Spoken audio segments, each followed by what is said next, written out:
दोस्तों, कैसे हैं आप सभी।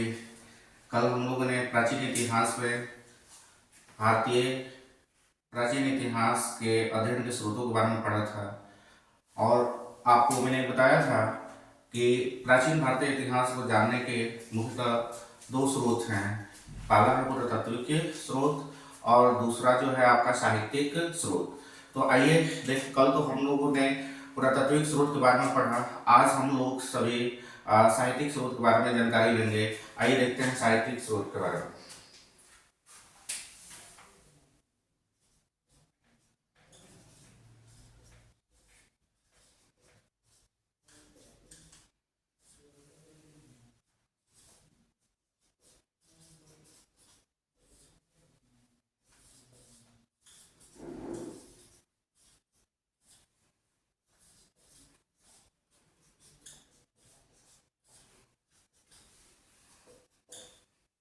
जैसा कि आप सभी जानते हैं कि इसको जानने के जो है मुख्यतः दो प्रकार से हम इसकी जानकारी लेते हैं। पहला है पुरातात्विक स्रोत और दूसरा है साहित्यिक स्रोत। तो कल हम लोगों ने पुरातात्विक स्रोत के बारे में जान लिया है, तो आज हम जानने का प्रयास करेंगे साहित्यिक स्रोत के बारे में। तो चलिए जानते हैं पहले साहित्यिक स्रोत। साहित्यिक स्रोत के मुख्यतः जो है दो भाग में, यानी कि मुख्य रूप से अगर हम जानने का प्रयास करें तो इसको दो तरह से हम जान सकते हैं। पहला जो है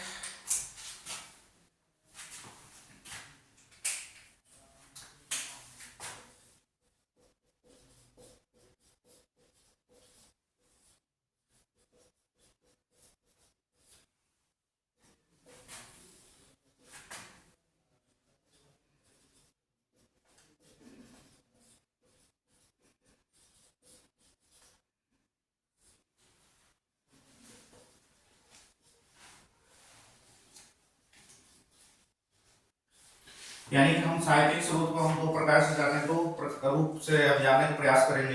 पहला है धार्मिक साहित्य और दूसरा है लौकिक साहित्य। अब बात करते हैं धार्मिक साहित्य के अंतर्गत। तो धार्मिक साहित्य में अगर हम बात करें तो इसमें जो है ब्राह्मण ग्रंथ आ जाते हैं और दूसरा जो है ब्राह्मणेतर ग्रंथ आते हैं। और इसकी बात करें लौकिक साहित्य के बारे में, तो लौकिक साहित्य जो है ये इतिहास की और इतिहास के बारे में जानकारी देती है। और इसके ऊपर अगर हम देखें तो कौटिल्य का अर्थशास्त्र आता है। चलिए अब विस्तार से अब इसको जानने का प्रयास करते हैं। सबसे पहले हम आते हैं ब्राह्मण ग्रंथ में।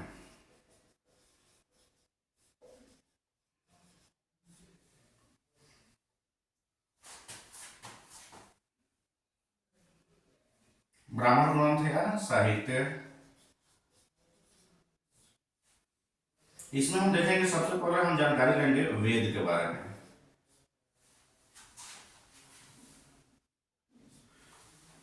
जैसे कि आप सभी जानते हैं, अगर आर्यों को जानना है उनकी सामाजिक जीवन के बारे में, आर्थिक जीवन के बारे में, राजनीतिक जीवन के बारे में, तो इसका सबसे आसान तरीका है वेदों को जानना है। अगर वेद को हम पढ़ लेते हैं तो आर्यों के जीवन के बारे में सब कुछ जानकारी हमको आसानी से प्राप्त हो जाती है। तो आइए हम देखते हैं आगे। वेद की बात करें तो वेद जो है, वेद की बात करें तो वेद आप सभी जानते ही होंगे कि वेद चार प्रकार के होते हैं। पहला जो है आपका ऋग्वेद है, दूसरा जो है आपका यजुर्वेद है, तीसरा आपका सामवेद है, चौथा अथर्ववेद है। आइए इसको देखते हैं। पहले वेद मुख्यतः चार प्रकार के होते हैं।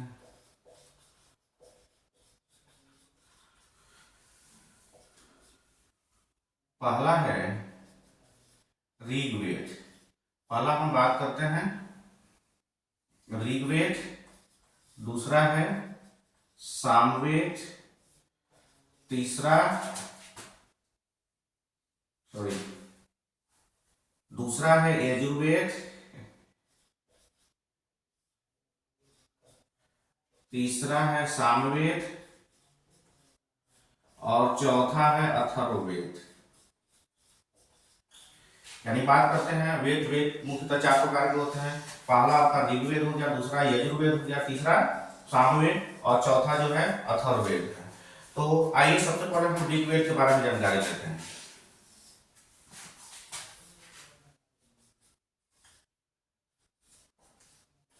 इसकी जानकारी हमको 1500 बीसी से 1000 बीसी के बीच में मिलती है। अगर बात करें ऋग्वेद का तो यह सबसे प्राचीन है, सबसे प्राचीन वेद। दूसरी बात करें तो यह ऋचाओं में संकलित है, ऋचाओं में संकलित।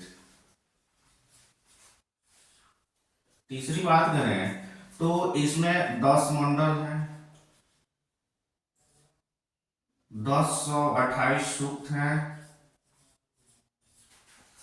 और 10,580 ऋचाएं हैं। अगर हम बात करें पहला मंडल तथा 10वां मंडल की, तो यह सबसे यानी पहला मंडल तथा 10वां मंडल सबसे अंतिम में जोड़ा गया।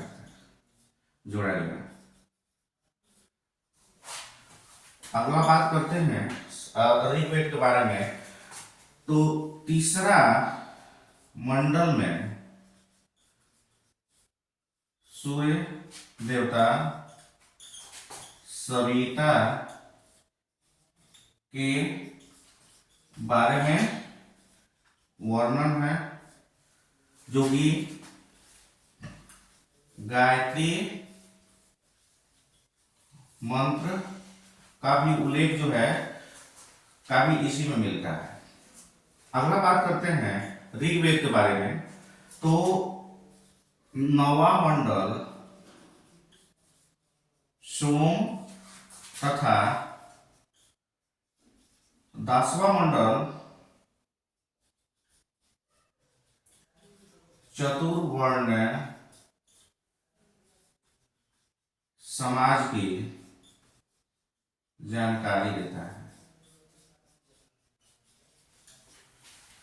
अगला हम बात करें ऋग्वेद के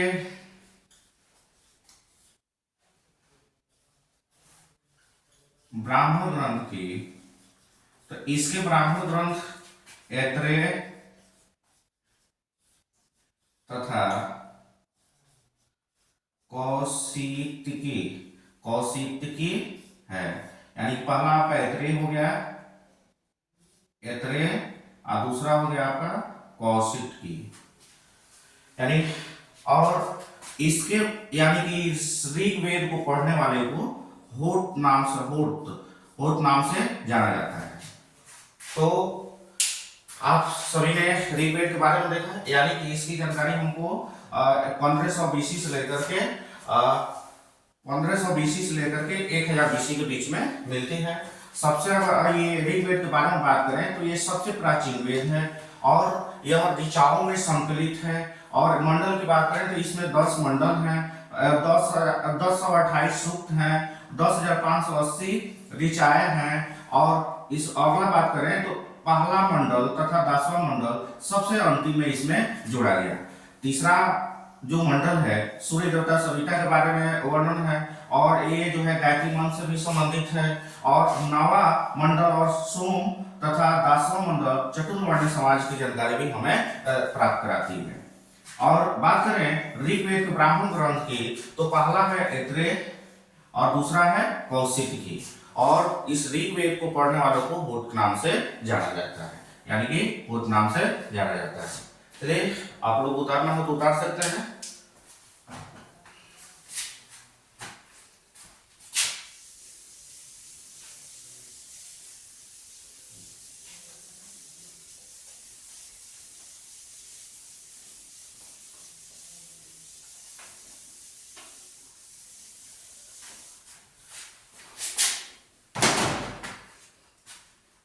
अब अगला है यजुर्वेद।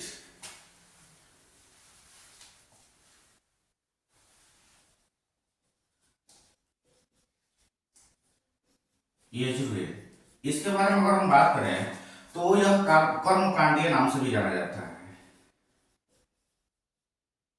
कर्म कांडीय नाम से जाना जाता है। दूसरी बात करें तो ये यज्ञ से संबंधित है, यज्ञ विधि से संबंधित है, यज्ञ विधि से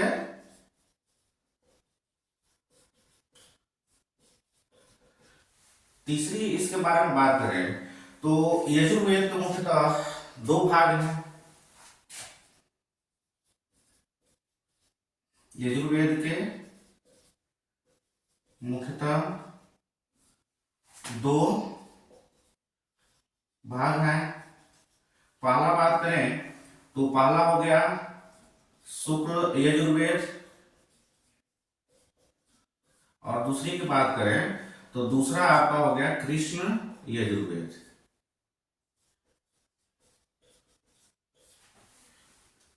यह पहला ऐसा वेद है जो कि गद तथा पद में पाया जाता है, पद में पाया जाता है। अगर बात करें शुक्ल यजुर्वेद की तो शुक्ल यजुर्वेद पद में है, पद में है, जबकि कृष्ण यजुर्वेद गद तथा पद दोनों में है, दोनों में लिखा हुआ है, दोनों में लिखा है।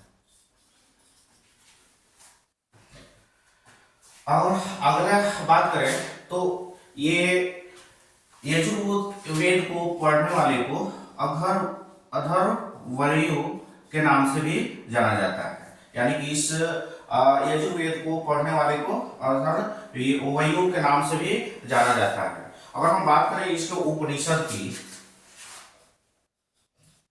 उपनिषद की बात करें तो आपका पहला उपनिषद हो जाता है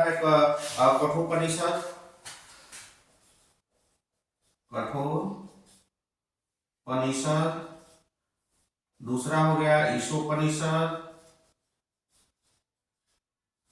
तीसरा की बात करें तो तीसरा हो जाएगा श्वेताश्वरोपनिषद,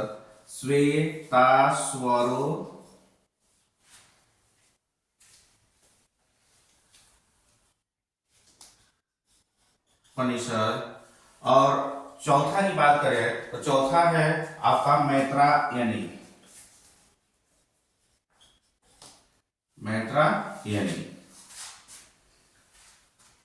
अगला हम बात करते हैं यजुर्वेद के बारे में तो इसके ब्राह्मण ग्रंथों की बात करें तो शतपथ और तैत्तिरीय हैं।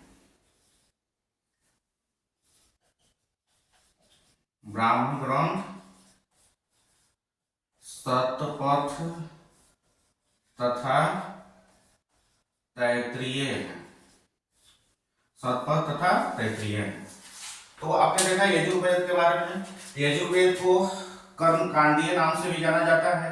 दूसरी बात है कि यह विधि से संबंधित है, और तीसरी इसके जो है गुण है कि यह यजुर्वेद को मुख्यतः दो भागों में बांटा गया है। पहला शुक्ल यजुर्वेद, दूसरा जो है कृष्ण यजुर्वेद।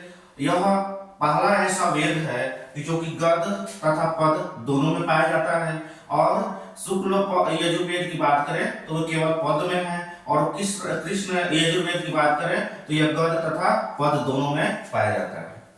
और इसको पढ़ने वाले को अधवरयु के नाम से जाना जाता है। अगर इसकी उपनिषद की बात करें तो पहला कठोपनिषद हो गया, दूसरा ईशोपनिषद हो गया, तीसरा जो है श्वेताश्वरोपनिषद हो गया, और चौथा जो है मैत्रायणी हो गया।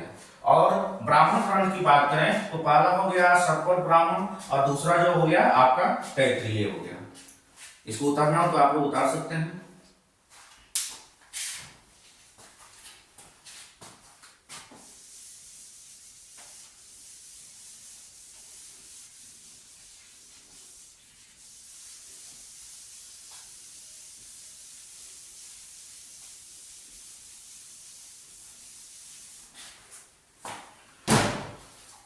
इसके बाद हम बात करते हैं तीसरा जो वेद है वह सामवेद है। तीसरा जो वेद है वह सामवेद है। यह साम शब्द से बना हुआ है जिसका अर्थ होता है गाना, गान या गाना।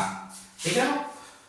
अब इसके गुणों के बारे में बात करें कि इसमें क्या क्या जो है खूबियां पाई जाती हैं, यानी कि इसका अंदर क्या क्या है और हमको देखने को मिलता है। तो पहले अगर हम देखें तो यह सार यानी कि संगीत के सुर, संगीत के सुर आप सभी जानते हैं कि पहला सुर जो है जो लगाया जाता है सा रे ग म प ध नि, ये लगाया जाता है ना, तो वो है। इसके बारे में सबसे पहले जानकारी देता है हमको। सा रे ग म प ध नि, यानी कि ये जो सुर लगाने का जो है आप देख रहे हैं ये सा रे ग म प ध नि है। उसके बाद से दूसरा जो है इसके ऋचा की बात करें तो ऋचा की कुल संख्या जो है 1875 है। तीसरी इसके गुण की बात करें तो इसके गाने वाले को, इसको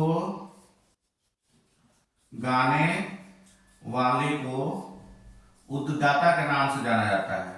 उद्गाता, इस गाने वाले को उद्गाता कहा जाता है। और अगला भाग इसका हम देखें तो इसके उपनिषद की बात करते हैं। उपनिषद, उपनिषद की बात करें तो छांदोग्य तथा जैमिनी है। छांदोग्य तथा जैमिनी है। अगला इसकी बात करें, इसके ब्राह्मण ग्रंथों की बात करें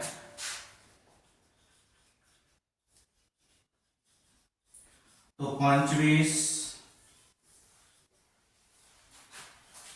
तथा षड्वीस है। पंचवीस तथा षड्वीस।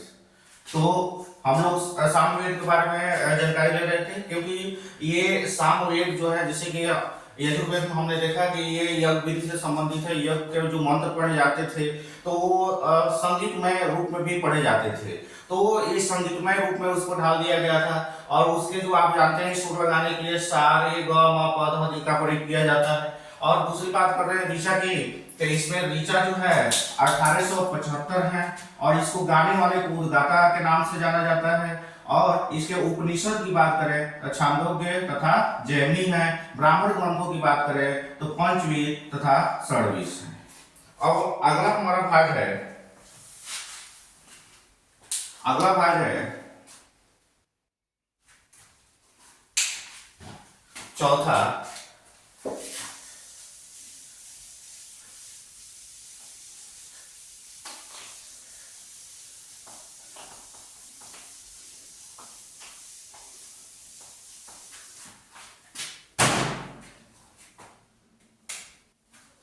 चौथा अथर्ववेद। चौथा है अथर्ववेद। अथर्ववेद ये अथर्व ऋषि और अंगी, इसका ऐसा माना जाता है कि अथर्ववेद को अथर्व ऋषि और अंगिरस ने लिखा था। कौन से? अथर्व तथा अंगिरस के द्वारा इसे लिखा गया था। यह सबसे बाद का ग्रंथ वेद है। यह सबसे बाद का वेद है, यानी कि इसको सबसे बाद में लिखा गया। अगर हम बात करें इसके सूक्त की तो सूक्त जो है टोटल 731 है। अध्याय की बात करें तो टोटल 20 है। मंत्र की बात करें तो इसमें लगभग 6000 मंत्र का उल्लेख है। लगभग 6000 मंत्र का उल्लेख है। अगर इसके उपनिषद की बात करें, उपनिषद तो पहला हो गया आपका मुंडकोपनिषद,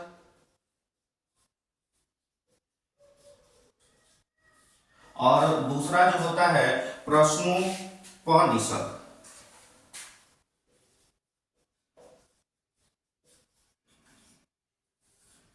तो इस प्रकार आपने देखा अथर्ववेद के बारे में। और ये अथर्ववेद में जितनी चीजें आप सुनते हैं कि जादू टोना या इसके अलावा इंजीनियरिंग से संबंधित जानकारी, ये सभी जो है, या चिकित्सा से संबंधित जानकारी, ये सभी हमको जो है अथर्ववेद में ही देखने को मिलता है। और साथ साथ में जो है आप देखें कि इसको जो है अथर्व तथा अंगिरस के द्वारा जो है इसे लिखा गया था।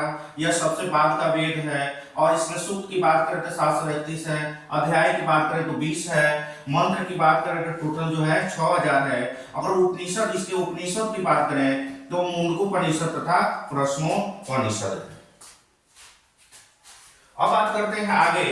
इन वेदों को जानने के लिए 6 प्रकार के वेदांगों की रचना की गई। इन 4 प्रकार के वेदों को जानने के लिए, आसान भाषा में पढ़ने के लिए 6 प्रकार के वेदांगों की रचना की गई। तो ये 6 वेदांग कौन है, आइए देखते हैं। ये 6 वेदांग, पहला जो है वेदांग की बात करें तो शिक्षा है। दूसरी की बात करें तो ज्योतिष है, ज्योतिष विद्या।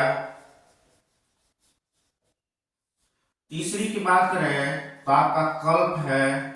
और चौथी की बात करें तो व्याकरण है। पांचवी की बात करें निरुक्त है।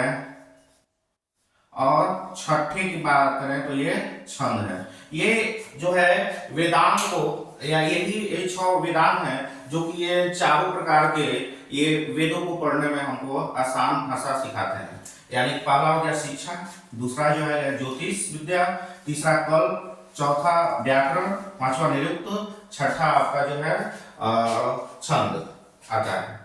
अब आते हैं, दूसरा हमने देखा था कि साहित्यिक स्रोत में धार्मिक जो ब्राह्मण ग्रंथ में हमने देखा था कि ब्राह्मण ग्रंथ था, उसके बाद ब्राह्मणेतर ग्रंथ था। तो आइए देखते हैं इसके बाद हम जो है ब्राह्मणेतर ग्रंथ।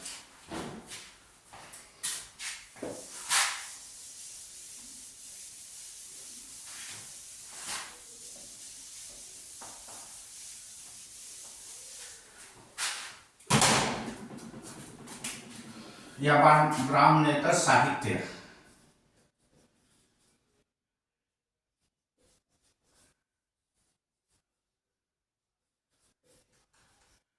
तो ब्राह्मणेतर साहित्य की बात करें तो ये इसकी भी हमको जानकारी जो है 2 प्रकार से हम ले सकते हैं। पहला जो है बौद्ध साहित्य से, और दूसरा जो है जैन साहित्य से। अब बात करते हैं बौद्ध साहित्य की।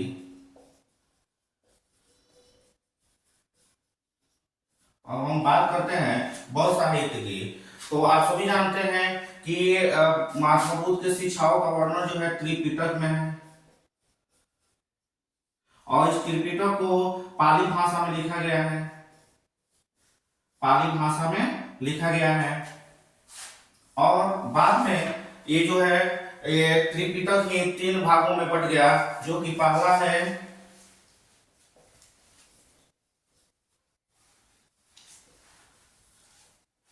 विनय पिटक,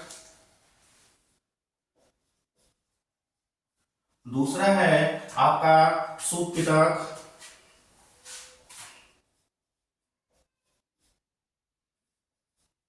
तीसरा है अधिगम पिटक।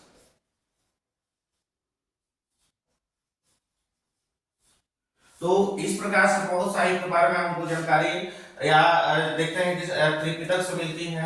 और ये जो है महात्मा बुद्ध के शिक्षाओं को भी वर्णित करता है। और त्रिपिटक जो है बाद में विनय पिटक में जो है प्रोटित हो जाता है, सुत पिटक और अधिगम पिटक में। और इसी से जो है हमको बहुत साहित्य के बारे में पूर्ण रूप से जानकारी प्राप्त होती है। अगला है हमारा जैन साहित्य। अगला बात करें जैन साहित्य की।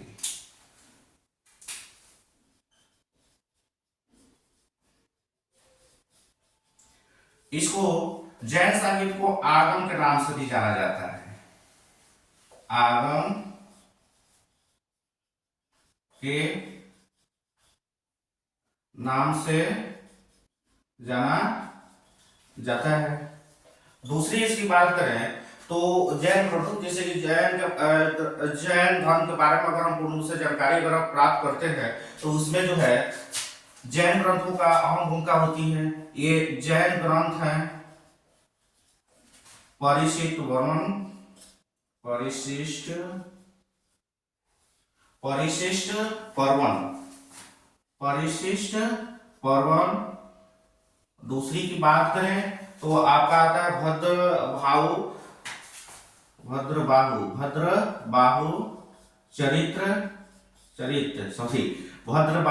चरित्र। और उसके बाद देखें तो कलिका पुराण में भी जो है जैन साहित्य का वर्णन मिलता है, जैन धर्म के बारे में जानकारी मिलता है कलिका पुराण में भी। और अगर इसके जैन धर्म के पूर्ण इतिहास को जानना है तो कल्प सूत्र से भी हमको जानकारी मिलती है, यानी कि कल्प सूत्र भी जो है इसके जानकारी के स्रोत हैं। तो इस प्रकार प्यारे दोस्तों हम लोगों ने जो है देखा कि प्राचीन भारतीय इतिहास के अध्ययन के स्रोत, उसमें हमने देखा कि प्रारंभिक स्रोत भी है, साहित्यिक स्रोत भी है। तो हमने साहित्यिक स्रोत के बारे में आज जो है जानकारी लिया, और आगे की टॉपिक्स जो है अगले वीडियो में हम देखेंगे। तब तक के लिए अलविदा, बाय, नमस्कार। आप सभी लोग जो है मेरे YouTube चैनल को सब्सक्राइब करें, साथ साथ में जो है शेयर भी करें। धन्यवाद, थैंक यू।